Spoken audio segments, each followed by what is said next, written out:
Episode में हमने कुल मिला के ऑक्शन हाउस देखा होता है जहाँ पे जो यान किंग मुयर को बचा लेता है। ऑब्वियसली हमने यही देखा था ना, अब इसे डिटेल पे एक्सप्लेन नहीं करेंगे। जिसके बाद दूसरा चीज आता है जो कि होती है एक रैंक 6 की पिल का स्क्रोल और 3 फ्रूट ऑफ लाइफ, जो कि जॉन को चाहिए थे लेकिन पैसा कम था रे बाबा, तो वो बोली कोई और जीत लेता है और जॉन उदास हो जाता है। लेकिन किंग मुयर से ये थोड़ी देखा जाता है, वो अपने दिल में कहती मेरे बाबू को फ्रूट चाहिए, मैं लेके आ रही हूँ ना। एंड देन निकल जाती है भाई बंदी बिना सोचे समझे और फाइट भी स्टार्ट कर देती है वहाँ। लेकिन वहाँ उस बंदे से पता चलता है कि वो भी डेमन सेक्ट का है और ब्लड डेमन सेक्ट और बैटल डेमन सेक्ट दोनों के बीच में अच्छे रिलेशन है, लेकिन बंदी को कोई फर्क नहीं पड़ता। दूसरी तीसरी चीज जॉन खरीद लेता है जो कि मैप का टुकड़ा होता है। इसके बाद हमने देखा था कि किंग मुयर और उस लड़के की फाइट स्टार्ट होती है और ये दोनों एक दूसरे को पीटने ही वाले होते हैं कि तभी वहाँ एक एल्डर अपेयर हो जाते हैं, जिसे मुयर कहती है फोर्थ एल्डर यानी कि फोर्थ ग्रैंडफादर। और इसके बाद मैं वहीं पे एपिसोड एंड कर देता हूँ बड़ी बेरहमी के साथ। तो यह एपिसोड स्टार्ट करते हैं हम बहुत इज्जत के साथ वहीं से। कान में ईयरफोन घुसेड़ लो। तो इस टाइम पे जॉन ये फोर्थ एल्डर या कि फोर्थ ग्रैंडफादर आए हुए होते हैं। ये ब्लड डेमन ट्राइब के काफी टैलेंटेड पर्सन थे, साथ ही ये 2000 साल से क्लेन से बाहर थे और अचानक ही आज यहाँ पे अपेयर हुए थे। तभी वहाँ पे लाल कपड़े पहने हुए फोर्थ एल्डर को देखकर बाकी सभी एल्डर तुरंत ही एक्साइटेड होकर कहते हैं फोर्थ एल्डर आपसे मिले हुए काफी साल हो गए, और तुरंत ही उन्हें ग्रीट करते हैं। ये देखकर फोर्थ एल्डर खुश होते हुए कहते हैं हाँ आप सब कैसे हैं, और इसके बाद काफी प्यार से और लाड से किंग मुयर की तरफ देखते हैं। तभी किंग मुयर भी कहती है फोर्थ ग्रैंडफादर आप यहाँ क्यों आए हैं। साथ ही वो काफी खुश भी होती है और काफी पोलाइट होने का नाटक करती है। तभी फोर्थ ग्रैंडफादर कहते हैं जैसे ही मैं जिक्सी सिटी के अंदर इंटर हुआ तो मैं ब्लड सिटी या डेमन सिटी में ही जाने वाला था, लेकिन तभी मुझे तुम्हारी ब्रीथ फील होती है, इसीलिए मैं जल्दी से यहाँ पे आ गया। साथ ही फोर्थ एल्डर किंग मुयर के लिए काफी एक्स्ट्रा ऑर्डिनरी काइंड होते हैं। साथ ही ये किंग मुयर के साथ सबसे अच्छा बिहेव करते थे। साथ ही किंग मुयर ये सुनकर काफी ज्यादा स्माइल करते और सभी लोग हैरान रह जाते हैं। साथ ही ब्लड डेमन ट्राइब में कोई भी ऐसा नहीं था जो ये ना जानता हो कि फोर्थ एल्डर तो किंग मुयर को किंग हाउरान से भी ज्यादा प्यार करते थे। तभी एक एल्डर फोर्थ एल्डर की तरफ देखते हुए कहते हैं फोर्थ एल्डर मुझे लगता है कि आपकी पावर बहुत बढ़ गई है, आप अभी किस स्टार पर हैं। तभी मुयर भी कहती है सही है ग्रैंडफादर, मुझे भी जानना है आप किस स्टार पर है। जिस पर एल्डर स्माइल करते हुए कहते हैं वो 8 स्टार डाउडी, बस छोटी मोटी सी पावर है, और बड़े कैजुअली कह देते हैं। लेकिन बाकी लोग जो सुनते हैं वो तो हैरान हो जाते हैं और कांपने लगते हैं। हालांकि ऐसा कहा जा सकता था कि डाउडी कॉन्टिनेंट के अंदर 9 स्टार डाउडी लेवल के भी वॉरियर थे, लेकिन एशियन डिजास्टर के बाद किसी ने भी उन्हें अपनी आंखों से नहीं देखा था, न ही उनका नाम सुना था। इसलिए 8 स्टार डाउडी पहले ही सुप्रीम पावर हाउसेस में से आने लगा था। साथ ही ऐसे बहुत कम ही लोग हैं जो इस लेवल पर पहुंच पाए हैं, और वो सभी लोग सुप्रीम पावरफुल पावर हाउसेस से बिलोंग करते हैं। और अब ब्लड डेमन ट्राइब के एल्डर्स की 8 स्टार डाउडी की पावर को मिलाकर और ब्लड डेमन ऑर्डर को मिलाकर ऐसा लग रहा था कि डेमन ट्राइब को वास्तव में करना ज्यादा मुश्किल नहीं होगा, इसीलिए सभी लोग एक्साइटेड हो जाते हैं। तभी एल्डर कहते हैं मुयर क्या वो तुम्हें धमका रहा था। और किंग मुयर से मिलने की खुशी में तो एल्डर कुछ टाइम के लिए सब कुछ भूल गए होते हैं, लेकिन तभी उन्हें मुद्दे की बात याद आती है कि मुयर किसी से लड़ रही थी, इसलिए वो थोड़ा सा नाराज भी होते हैं। ये देखकर तो लाल कपड़े पहने हुए एक एल्डर तुरंत ही आगे बढ़कर फोर्थ एल्डर को यहाँ का मामला बताते हैं, क्योंकि उन्हें लग रहा था कहीं एल्डर गुस्से में बंदे को सीधा ही न मार दें। तभी मुयर तुरंत ही कहते हैं ग्रैंडफादर मुझे वो लाइफ फ्रूट चाहिए और रैंक 6 की पिल का वो फॉर्मूला भी, क्या ग्रैंडफादर मेरे लिए वो लाकर मुझे दे सकते हैं। और ऐसा कहते हुए अपने ग्रैंडफादर से रिक्वेस्ट कर दे काफी काइंड तरीके से। तभी fourth elder Fang Sao Wai की तरफ देखते हुए कहते हैं लड़के मुझे तुम्हारे बारे में कुछ चीजें पता है, तुम बैटल डोमेन के बैटल डेमन टाइप के यंग मास्टर हो फैंग साओ वाई। ये सुनकर फैंग साओ वाई भी खुश होता है कि एक 8 स्टार डाउडी जो 2000 साल से भी गायब है, वास्तव में वो उन्हें जानता था। ये उसके लिए रिस्पेक्ट की बात थी। साथ ही क्योंकि वो अब मामला जानता था तो फोर्थ एल्डर और अपनी पावर के तौर पर उससे भरोसा था कि एल्डर खुद को एम्बेरस तो नहीं करेंगे। तभी फोर्थ एल्डर तुरंत कहते हैं क्योंकि हम एक दूसरे को जानते हैं तो इसके बारे में क्या ख्याल है कि तुम मुयर को रैंक 6 की वो पिल का फॉर्मूला और लाइफ फ्रूट दे दो, हम बाद में तुम्हें मुआवजा दे देंगे। ये सुनकर तो फैंग साओ वाई काफी उदास हो जाता है और वो समझ जाता है कि किंग मुयर को इतना ज्यादा केवल फोर्थ एल्डर ने ही बिगाड़ा है। साथ ही फोर्थ एल्डर की ताकत से डरकर फैंग साओ वाई यहाँ पे ज्यादा कुछ कहने की हिम्मत भी नहीं कर पा रहा होता। तो फोर्थ एल्डर थोड़ा सा फैंग साओ वाई का उतरा हुआ चेहरा देखकर उदास होते हुए कहते हैं क्यों, क्या तुम मुझ पे भरोसा नहीं करते। मैं ब्लड डेमन ट्राइब का फोर्थ एल्डर अपनी रेपुटेशन के साथ इस चीज की गारंटी दे सकता हूँ। ये सुनकर तो फैंग साओ वाई भी थोड़ा सा डर जाता है, क्योंकि बंदे को साफ तौर पर पता था कि 8 स्टार डाउडी लेवल का वॉरियर कोई ऐसा वॉरियर नहीं था जिसे आसानी से डील किया जा सके। आखिरकार ये वॉरियर अपनी पावर के साथ शहर को डिस्ट्रॉय कर सकता था और प्रेजेंट का शहर एक ही मूवमेंट बाद पास्ट की हिस्ट्री बन सकता था। और यहाँ पे अब केवल एक ही चीज थी कि जैसा किंग मुयर चाहती थी वैसा ही किया जाए, और चाहे किया जा सके या नहीं इसे करना ही पड़ेगा, क्योंकि इस मामले में अब बात करने के लिए कोई जगह ही नहीं बची थी। दूसरी तरफ एल्डर्स ने भी ये सोचा था कि अब यहाँ पे फोर्थ एल्डर आ गए हैं तो उनकी प्रेजेंस के साथ वो किंग मुयर को समझाएंगे। उनमें से किसी को ये भरोसा नहीं था कि ये बंदा खुद किंग मुयर का साथ देगा और कहेगा भाई छुड़ा लो। जिसके बाद फेंग शाओवाई लाइफ फ्रूट और रैंक 6 की पिल को बिना मन के उसे सौंप देता है। साथ ही उसकी आंखों में हेल्पलेसनेस और गुस्सा भी होता है, साथ ही साथ ब्लड डैमेज ट्राइब के प्रति गहरी निराशा भी। जिसके बाद वो तुरंत ही कहते हैं, लड़के तुम बहुत कुछ जानते हो, मैं किंग मुयर की तरफ से तुम्हें धन्यवाद देता हूँ, चिंता मत करो, मैं किंग युनटियान निश्चित तौर पर उन लोगों में से नहीं हूँ जो छोटे मोटे प्रॉफिट्स के लिए थोड़ा सा लालची हो। मैं किसी को मुआवजा देने की व्यवस्था करूंगा और तुम्हारे नुकसान की भरपाई कर दूंगा। साथ ही किंग मुयर को खुश देखकर एल्डर भी काफी ज्यादा खुश हो जाते हैं और इसके बाद वो कहते हैं, हम फ्यूचर में भी फ्रेंड रहेंगे, आपके पास जब भी टाइम हो तो आप आ सकते हैं और हमारे साथ बैठ सकते हैं। दोस्तों, फोर्थ एल्डर के द्वारा मुआवजे की बात कहे जाने पर फेंग शाओवाई इसकी ज्यादा परवाह नहीं करता, क्योंकि सुबह सुबह दिन दहाड़े खुले तौर पर उनसे लूट करने के बाद मुआवजे का तो सवाल ही नहीं उठता था, बल्कि ये तो उनके बैटल डेमन टाइप के चेहरे के ऊपर एक शानदार तमाचा था। और इस टाइम पे ब्लड डेमन सेक्ट के ऊपर से बैटल डेमन सेक्ट का विश्वास निश्चित तौर पर गिरने वाला था और रिश्तों में भी अब दरार आने वाली थी। हालांकि फेंग शाओवाई लापरवाह पर्सन नहीं था और अभी के सीन को देखते हुए उसे साफ बिल्कुल पता चल रहा था कि अभी जो सीन हुआ ये किंग हाओरान का इरादा नहीं था, बल्कि किंग मुयर की खुद की एक व्यक्तिगत कार्यवाही थी और ये मामला यहीं खत्म हो गया था और अब करने के लिए भी कुछ नहीं था। साथ ही साथ एल्डर को भी जितना जल्दी हो सके ब्लड डेमन ट्रैप में पहुंचकर सभी को अपने आने की खबर देनी थी, इसलिए वो कहते हैं वापस जाओ और अपने फादर को बताओ। जो सुनकर फेंग शाओवाई तुरंत ही वहाँ से पिल को स्वेलो करता और काफी स्पीड से निकल जाता है। साथ ही यहाँ पे लाइफ फ्रूट और रैंक 6 की पिल को पाकर मुयर काफी ज्यादा खुश होती है और बिना रुके बातें करते हुए फोर्थ एल्डर के साथ जो मैंसन की तरफ आ जाती है। साथ ही रास्ते में प्रॉफिट उठाते हुए बाकी के एल्डर्स ने फोर्थ एल्डर को यह भी बताया था कि पिछले कुछ सालों में ब्लड डेमन ट्राइब के साथ क्या क्या हुआ। साथ ही ब्लड डेमन ऑर्डर भी मिल गया और किंग हाओरान डेमन एम्परर भी बन गए। उनके पास ब्लड एनर्जी पिल को रिफाइन करने की अथॉरिटी है। साथ ही वे सभी लोग जोयान नाम के एक लड़के के साथ काफी ज्यादा फ्रेंडली भी हैं, जिसके कारण फोर्थ एल्डर भी जोयान नाम के इस बंदे से मिलना चाहते होते हैं, क्योंकि उनके दिल में कहा सा इंटरेस्ट होता है कि ये बंदा है कौन जिसने आते ही इतना कुछ कर दिया और हर कोई उसी के नाम के बारे में बात कर रहा है। साथ ही जोयान का नाम यूज होते हुए जितनी बार भी आया किंग मुयर काफी खुश हो रही होती है। एल्डर्स ने इसे भी फील कर लिया होता है, इसलिए वो जल्द से जल्द उससे मिलना चाहते थे। और इस टाइम पे जो मेंशन के अंदर किंग हाओरान और जोयान चाय पी रहे होते हैं और आसपास के रंगीन माहौल के मजे ले रहे होते हैं। साथ ही जोयान रैंक 6 के पुल फॉर्मूले और फ्रूट ऑफ लाइफ के बारे में अभी भी थोड़ा सा उदास होता है। साथ ही किंग हाओरान को भी ऑक्शन हाउस के अंदर हुई घटना के बारे में पता था, इसलिए वो जोयान के बर्ड को सुनकर उसके प्रति थोड़ा सा ग्रेटफुल फील करते हैं और कहते हैं इस बार ब्रदर को मुयर की मनमानी ने वास्तव में परेशान कर दिया। और ऐसा कहते वो जोयान से माफी भी मांगते हैं, क्योंकि उन्हें पता था कि वो जोयान को किसी भी चीज के साथ भरपाई नहीं कर सकते। तभी जोयान स्माइल करते हुए कहता है, ब्रदर ये मेरी फैमिली है, इसमें परेशानी भरा है या नहीं ये मायने नहीं रखता, और वैसे भी ट्रेजर लक पे डिपेंड करते हैं और हर एक चीज डेस्टिनी पे बिलोंग करती है, शायद वो मेरी किस्मत में ही नहीं था। जिस पे किंग हाओरान कहता है मैंने ही उसे बिगाड़ा है, ये लड़की भी ना।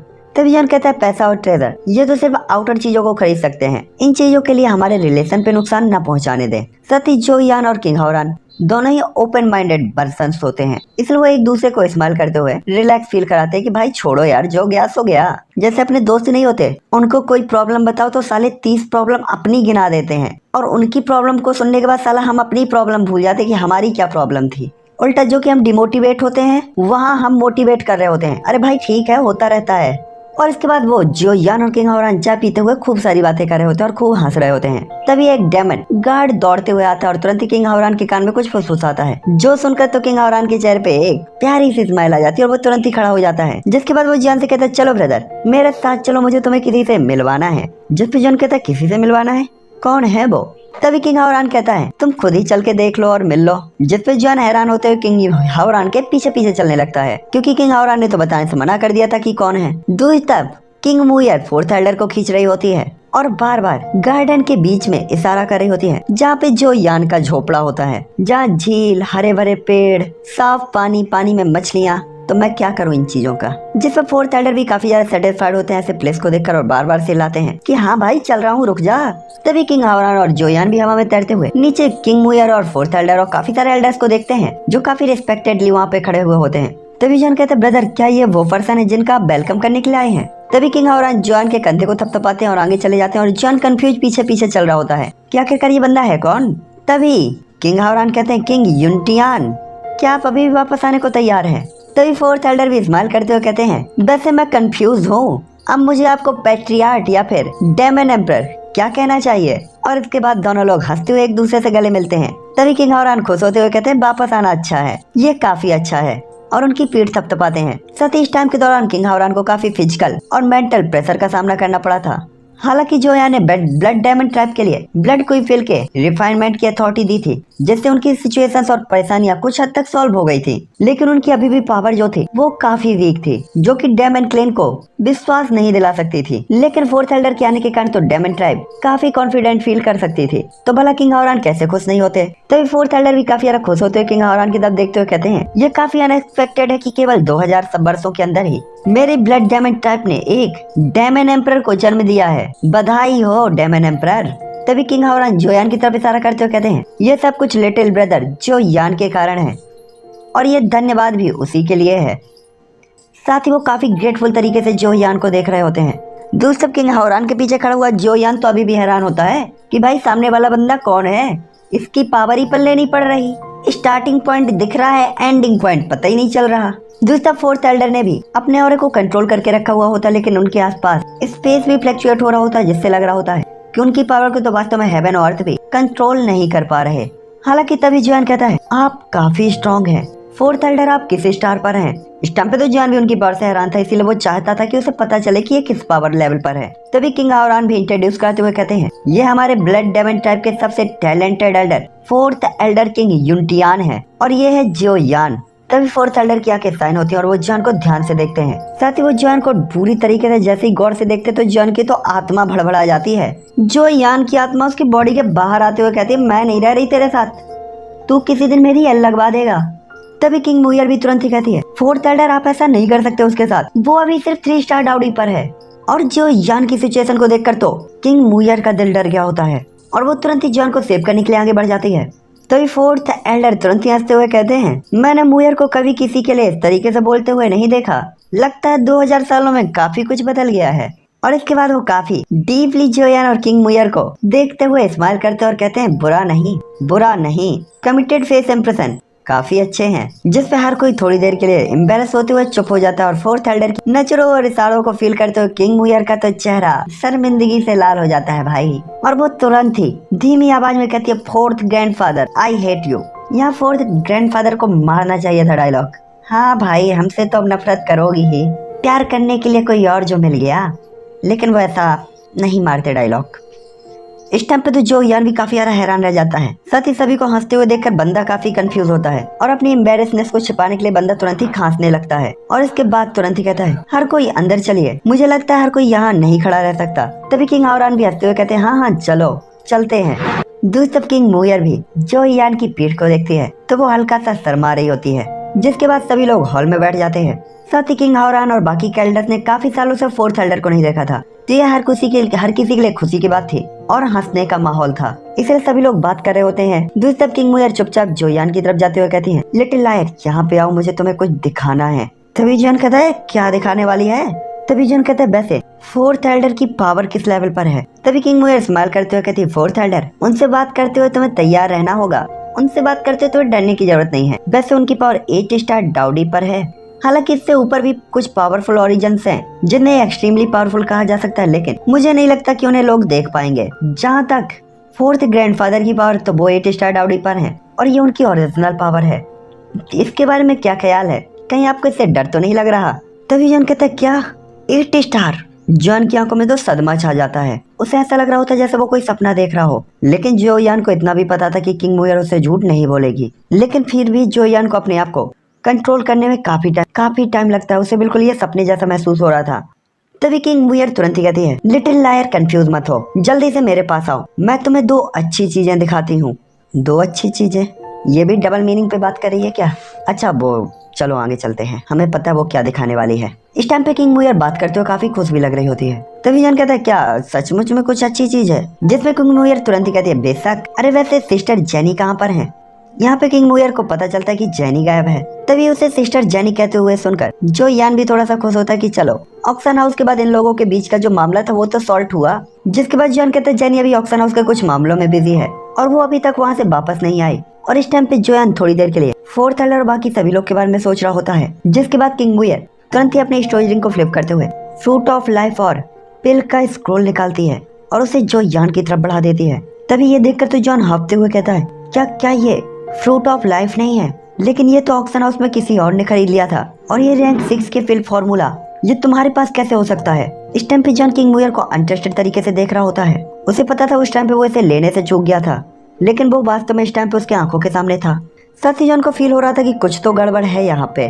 तभी किंग मुयर भी थोड़ा सा झिझकते हुए कहती है, बैटल डोमेन के ब्रेटल डेमन सेक्ट के यंग मास्टर ने मेरे भाई के खातिर ये चीजें मुझे वापस दे दी।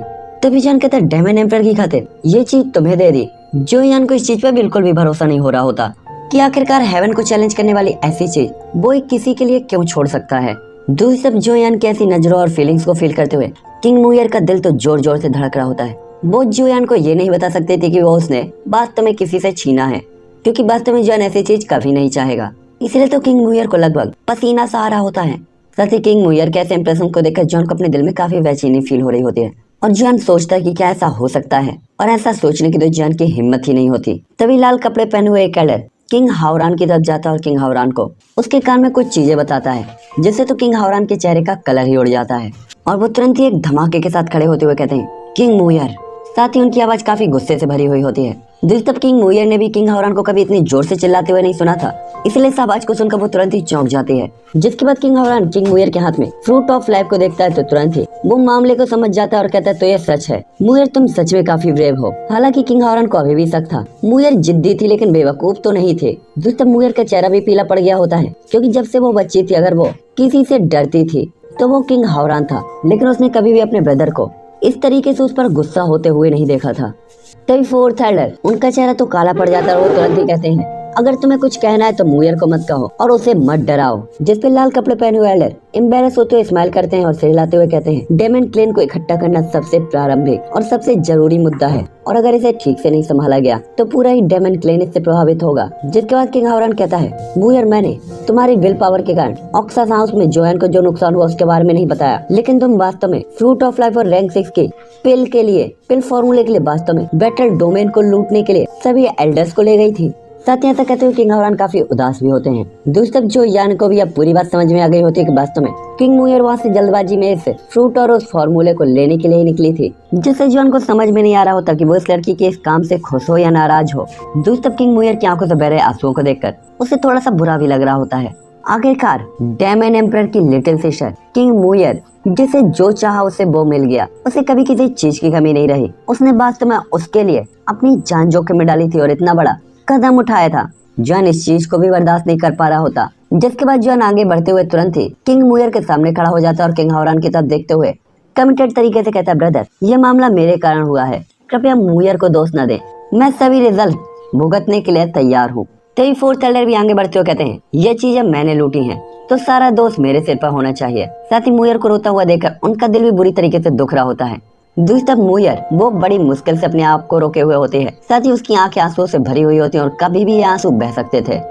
दूसरी तरफ ये देखकर कि जिस इंसान को वो पसंद करती थी वो उसे बचाने के लिए उसके सामने खड़ा हुआ था और उसे डिफेंड कर रहा था, किंग मुयर यहाँ पे काफी खुश होती है। उसे लग रहा होता है कि उसने जो भी गलती की वो वास्तव में उसके लिए वर्थ इट थी, और भले ही उसे ऐसा रिजल्ट भुगतना पड़ा, फिर भी अगर जो यान उसके लिए खड़ा था तो वो बिना किसी तैयार के खड़ी थी और हर एक चीज को फेस करने के लिए रेडी थी। इसीलिए किंग मुयर तुरंत ही कहते हैं, ब्रदर, मुझे पता है मैं गलत थी, इसीलिए मैं सारी रिस्पॉन्सिबिलिटियां उठाऊंगी। तभी किंग हावरान सभी लोग की तरफ देखते हुए काफी कंफ्यूज और परेशान भी होता है, क्योंकि उसे पता था एक तरफ ब्लड डेमन टाइप के 8 स्टार डाउडी लेवल के एल्डर हैं जो पूरे शहर के लिए एक ट्रेजर माने जा सकते हैं। दूसरा उसका लिटिल ब्रदर जो ब्लड डेमन टाइप की पूरी लाइफ लाइन चेंज कर सकता था। दूसरा उसकी खुद की सिस्टर जिसे उसने बड़े प्यार और नाच से पाला था। किंग हावरान भला किसे और कैसे दोष दे सकता था। इसलिए वो चेयर में बैठकर गहरी सोच में पड़ जाता है और हॉल में छा जाता है गहरा सन्नाटा। जिसके बाद वो कहते हैं, किंग हावरान कहता है, ये ब्रदर जो यान की ग्रेटनेस के कारण है कि मैं किंग हावरान ब्लड डेमन ऑर्डर प्राप्त कर पाया और डेमन एम्पर की पोजीशन पर पहुंचने के लिए मैं वास्तव में काफी लकी था। दूसरा, हमारे डेमन एम्पर की पोजीशन को काफी सारे डेमन क्लेन उखाड़ कर फेंक देना चाहते हैं।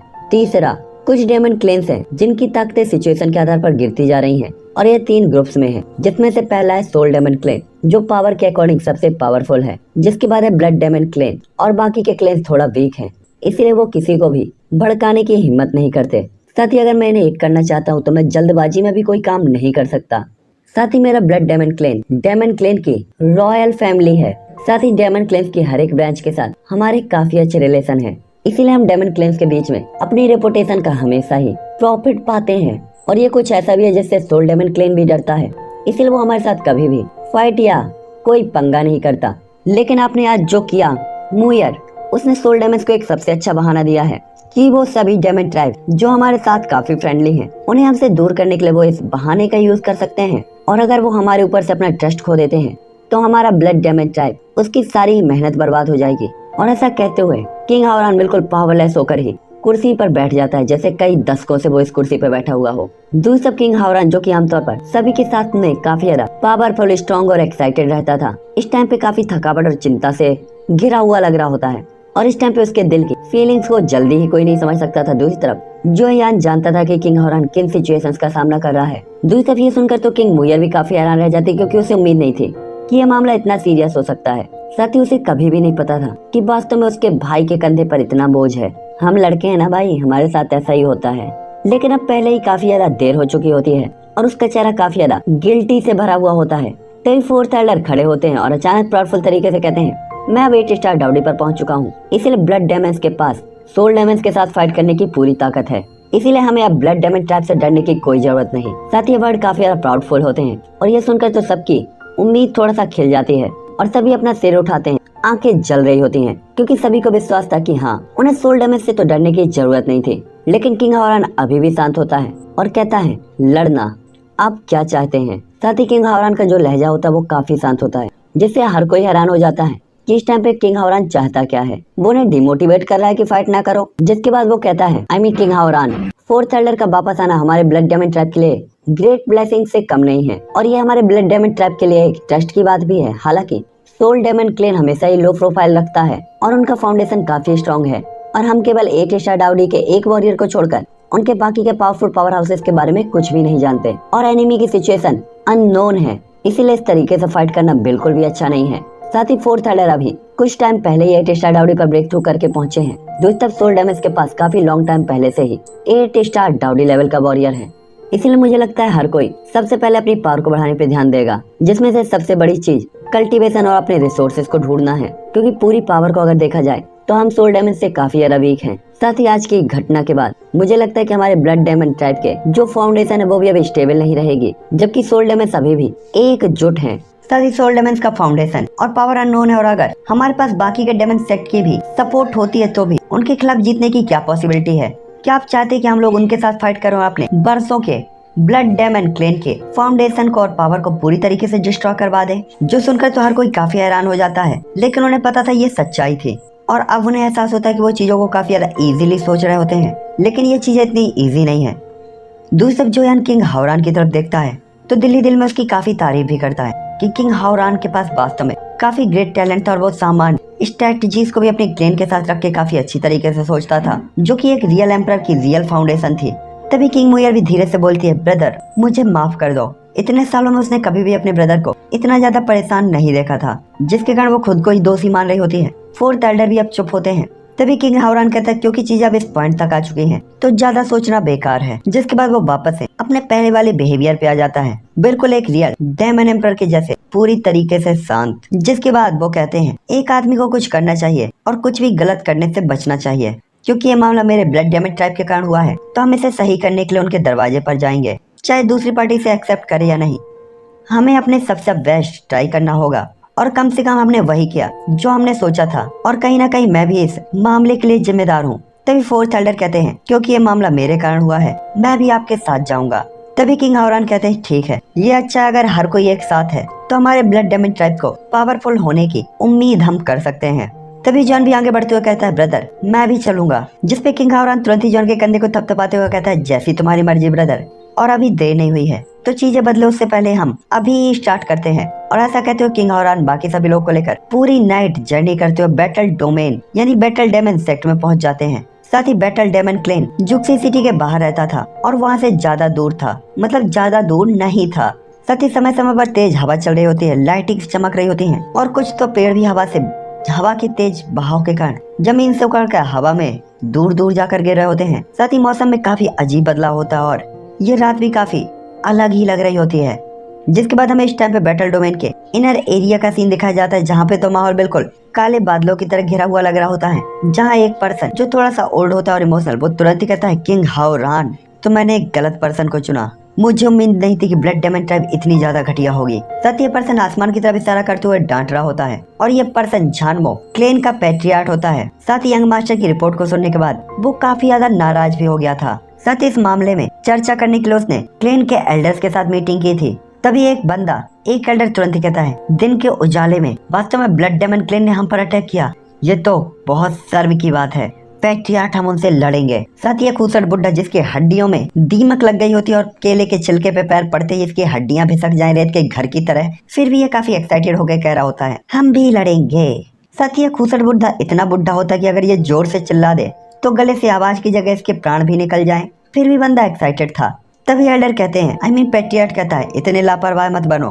ब्लड डेमन ट्राइब काफी पावरफुल है और अब तो उनके पास 8 स्टार डाउडी लेवल का वॉरियर है, इसलिए हम उनके साथ फाइट नहीं कर सकते। हमें किसी और तरीके के बारे में सोचना होगा। तभी दूसरा एल्डर तुरंत ही कहता है, तो क्या हम ब्लड डेमन ट्राइब से रिश्ते तोड़कर सोल डेमन्स के साथ शामिल हो जाएं? आखिरकार सोल डेमन्स ने भी हमें अपने साथ मिलाने के लिए काफी बार प्रपोजल दिया है। साथ ही उनकी पावर भी ब्लड डेमन ट्राइब से ज्यादा है। साथ ही इस सजेशन को सुनकर हर कोई थोड़ा सा सोच में पड़ जाता। उन्हें पता था कि बैटल डेमन सेट की पावर ज्यादा नहीं थी और वो कभी भी ब्लड डेमन ट्राइब के साथ कंपटीशन नहीं कर सकते थे। साथ ही ब्लड डेमन ट्राइब उन्हें एक झटके में खत्म कर सकती थी। इसीलिए अपने आप को और अपने क्लेन की इज्जत को बचाने के लिए वो केवल सोल डेमन्स के साथ ही मिल सकते थे। हालांकि एल्डर्स के बीच की बात को सुनकर पैट्रियार्ट तुरंत ही कहता है, शांत हो जाओ सब लोग। यंग मास्टर के अकॉर्डिंग ऐसा लगता है किंग महावरान को तो इस मामले के बारे में पता ही नहीं था। ये शायद किंग मुयर और फोर्थ एल्डर द्वारा किया गया था। साथ ही जैसा कि हम जानते हैं किंग मुयर बचपन से ही नादान है और अब तक भी। साथ ही उसकी कमिटमेंट और काफी जिद्दी है वो। साथ ही वो काफी ज्यादा जिद्दी और आवेगी है। साथ ही वो गुस्से में भी जल्दी आ जाती है। लेकिन चाहे कुछ भी हो, ये मामला हमारे बैटल डेमन क्लेन के लिए उनके चेहरे पे एक तमाचे जैसा है, इसलिए हम इसे जाने तो नहीं दे सकते। इसीलिए मेरा सजेशन ये है कि पहले हमें चीजों को समझना चाहिए, फिर ही डिसीजन लेना चाहिए। साथ ही ये ग्रेट एल्डर होते हैं जो काफी दिमागदार बात करते हैं, इसीलिए तो ये ग्रेट एल्डर थे। साथ ही उन्हें पता था हर एक सिचुएशन को देखना जरूरी था, क्योंकि जरा सी भी लापरवाही काफी बड़े डिजास्टर को ला सकती थी। तभी फैंग साओबाई भी वहाँ पे खड़ा होते हुए कहता, ग्रेट एल्डर ने जो कहा उससे मैं भी एग्री हूँ। ये मामला काफी इम्पोर्टेंट है, इसलिए हमें 2 बार सोचना चाहिए। दूसरी तरफ सभी लोग भी शांत हो जाते क्योंकि उन्हें पता था मामला ठीक वैसा ही था जैसा ग्रेट एल्डर ने बताया था। तभी क्लेन लीडर फैंगोन कहते हैं, मुझे नहीं पता कि ग्रेट एल्डर क्या सोचते हैं। तभी ग्रेट एल्डर कहते हैं, पहले किंग हावरान को बताने के लिए किसी को भेजें और डिसीजन लेने से पहले उसके रिएक्शन को देखें। इसके अलावा हमारा battle demon clan stand by पर है, तो रिसोर्सेज को ट्रांसफर करने के लिए एक हाथ और तैयार करें और एक बंदे को सोल डेमन्स के एरिया में भेजें। अगर कोई भी बदलाव होता है तो सोल डेमन से मदद मांगने के लिए कहें। ये सुनकर तो सभी लोग काफी खुश होते हैं क्योंकि ग्रेट एल्डर वास्तव में ग्रेट एल्डर लायक थे और उन्होंने चीजों को पहले ही काफी अच्छी तरीके से अरेंज किया था। तभी ग्रेट एल्डर कहते हैं, लास्ट मूवमेंट तक सोल डेमन्स की शरण ना लें, क्योंकि इतने सालों से मेरे अकॉर्डिंग सोल डेमन्स केवल सेल्फलेस यानी सेल्फिश और काफी मिस्टीरियस हैं। उनकी खुद की कुछ स्ट्रेटजीज होनी चाहिए। साथ ही वो इतने ज्यादा सतह पे भी नहीं रहते, जबकि ब्लड डेमन ट्रैप के बारे में हमें काफी चीजें पता है। हालांकि जब हर कोई ये बात कर ही रहा होता है तभी किंग हावरान और बाकी लोग भी ब्लड डेमन ट्राइब के एरिया में पहुंच चुके होते हैं। साथ ही ऊंचे पहाड़ से सामने के एरिया को देखते हुए वो लोग काफी हैरान होते हैं, क्योंकि उन्हें ऐसा लग रहा होता है कि इस एटमॉस्फेयर को देखकर वो एशियन प्रिमोडियल टाइम के एरिया में पहुंच चुके हों और उन्हें ऐसा एक्स्ट्राऑर्डिनरी एटमॉस्फेयर देखने का बिल्कुल भी इरादा नहीं था। हालांकि जब हर कोई क्लेन के नजदीक पहुंचा तो नदियों में गड़गड़ाहट की आवाजें होने लगी, पहाड़ गरजने लगे और आसमान में चील दहाड़ने लगते हैं। और यहाँ पे बैटल डोमेन के नजदीक जो क्लेन का प्रोटेक्शन बैरियर होता है वो तुरंत ही एक्टिवेट हो जाता है। साथ ही यहाँ पे कई पावरफुल एनर्जी के साथ काफी सारे वेपन्स और पावरफुल अटैक उनका फ्लक्चुएशन स्टार्ट हो जाता है। साथ ही बैटल डोमेन क्लेन हालांकि इसकी पावर वीक थी लेकिन इतनी भी कमजोर नहीं थी। दूसरा इन चीजों को और इन माउंटेन रेंजेस को देखकर किंग हावरान अपने दिल में थोड़ा सा उदास फील करता है और उम्मीद करता है कि बैटल डेमन क्लेन के साथ मैं डोमेन क्यों बोल देता हूँ इसे, ये ग्रेट वर्ल्ड के कारण है, बैटल डेमन सेक्ट के साथ वो एक बार फिर से एकजुट हो सकते हैं, क्योंकि यही उनके लिए काफी मददगार हो सकता था। जिसके बाद किंग हावरान तुरंत ही कहता है, मैं किंग हावरान आपसे मिलने के लिए आया हूँ। पैट्रियार्ट फैंग क्या दरवाजा खोलेंगे? तभी पैट्रियार्ट कहता, अगर पास में किंग हावरान आया होता तो ये सम्मान की बात होती, लेकिन हाल में अब हर कोई काफी हैरान है और उनके दिल बेचैन है। हम बिना इस चीज की गारंटी के आपको अंदर नहीं ला सकते कि आपके आने की यहाँ पे क्या मोटिव है। जिसके बाद वो अपने हाथ को लहराते हुए तुरंत ही हवा में आ जाते हैं और एनर्जी बैरियर के दूसरी तरफ से किंग हावरान के ग्रुप की तरफ देख रहे होते हैं। जिसके बाद पैट्रियट तुरंत ही कहता है, मुझे नहीं पता डेमन एम्परर यहाँ पे इतनी रात के क्यों आए हैं, क्या बात है। साथ ही वो अपने वर्ड में ज्यादा लापरवाही करने की हिम्मत नहीं करता। साथ ही दूसरी तरफ किंग हावरान के पास ज्यादा लोग नहीं थे, लेकिन चौथे एल्डर वो पहले ही अकेले काफी थे। साथ ही 8 स्टार डाउडी को देखने से पहले बैटल डेमन सेट के सभी लोग फाइट करने के इरादे से भरे हुए होते, लेकिन उनकी पावर को फील करते उनके माथे से पसीने टपकने लगते हैं। तभी किंग हावरान तुरंत ही सीरियस होते हुए कहता है, मैं आज की घटना के लिए ईमानदारी से माफी मांगने के लिए आया था। मुझे आश्चर्य है कि क्या मैं अंदर आ सकता हूँ और इसके बारे में बात कर सकता हूँ। और ऐसा कहते हुए किंग हावरान तुरंत ही उन्हें ग्रीट करता है। साथ ही उसका उन लोगों पे दबाव डालने का कोई भी इरादा नहीं था। और जैसे ही किंग हावरान ऐसा कहता है, सभी लोग चौंक जाते और काफी सोच विचार के साथ किंग हावरान की तरफ देखते हैं। साथ ही इस टाइम पे भले ही किंग हावरान छोटी मोटी गलतियां कर दे या कभी कभार कुछ मिसअंडरस्टैंडिंग कर ले, लेकिन फिर भी उसे अपनी आवाज को कम करने की जरूरत नहीं थी। साथ ही किंग हावरान के बगल में तो 8 स्टार डाउडी लेवल के एक एल्डर भी थे। उसे तो इसकी जरूरत ही नहीं थी, वो तो पूरे के पूरे क्लेन को डिस्ट्रॉय कर सकता था। लेकिन वास्तव में वो सभी के सामने माफी मांग रहा था, जिससे कोई भी हैरानगी की बात नहीं थी कि किंग हावरान ही रियल डेमन एम्परर बनने लायक था। और उसके पास ऐसे लोग थे जो काफी ऑनेस्टली उसे फॉलो करते थे। और यहाँ पे उन्हें एक्सेप्ट करना पड़ा था कि सच में किंग हावरान का बिहेवियर डेमन एम्परर के जैसा है। साथ ही फेंगुन पैट्रियार्ड भी ये सुनने के बाद थोड़ा सा बेहतर महसूस करता है, लेकिन फिर भी वो झिझक रहा होता है। हालांकि किंग हावरान सीधे मुद्दे पर काफी स्पष्ट था, लेकिन दिन की घटनाओं ने उसे अभी भी थोड़ा सा परेशान करके रखा हुआ होता है। और अगर वो दूसरे ग्रुप को जल्दबाजी में अंदर आने देता है तो कोई भी गलती हो सकती थी और वो अपने क्लेन को कैसे समझाता। हालांकि पैट्रियट फैंक की ऐसी चिंताओं को देखकर किंग हावरान तुरंत ही कहते हैं, अगर ब्रदर फैंक चिंतित है तो आप और मैं इस फॉर्मेशन के बाहर बैठकर बात कर सकते हैं। ये कैसा रहेगा? ये खुला आसमान और जमीन, मुझे इसमें कोई बुराई नहीं लगती। ये देखकर कि किंग हावरान वास्तव में इतना ज्यादा टैलेंटेड है और खुले थॉट वाला है, सब लोग अपने दिल में काफी ग्रेटफुल फील करते हैं। दूसरी तरफ फेंगुन भी उसके दिल की नफरत कम हो जाती है। साथ ही उसे पता था कि उसकी क्लेन का ये फॉर्मेशन बैरियर ये भी 8 स्टार डाउडी लेवल के बॉर्डर की पावर का सामना नहीं कर सकता था। फिर भी वास्तव में किंग हावरान उसके सामने पोलाइट था, इससे वो और भी खुश होता है। इसीलिए फेंगुन कहता है, क्योंकि डेमन एम्परर मुझे इनवाइट कर रहे हैं और उनका बिहेवियर काफी अच्छा है, इसलिए मैं होनेस्टली उन्हें इस बात के लिए मना नहीं कर सकता। इसलिए मैं उन्हें अपने इनर हॉल के अंदर इनवाइट करता हूँ बात करने के लिए। और ऐसा कहते हुए अपने हाथ से बैरियर को क्रॉस करते हुए रास्ते को ओपन कर देता है। जिसके बाद डेमन एम्परर और बाकी लोग उस रास्ते से होते हुए हॉल के अंदर एंटर होते हैं। और इसके बाद अब वो क्या बात करने वाले हैं ये हम नेक्स्ट एपिसोड पे देखेंगे। तो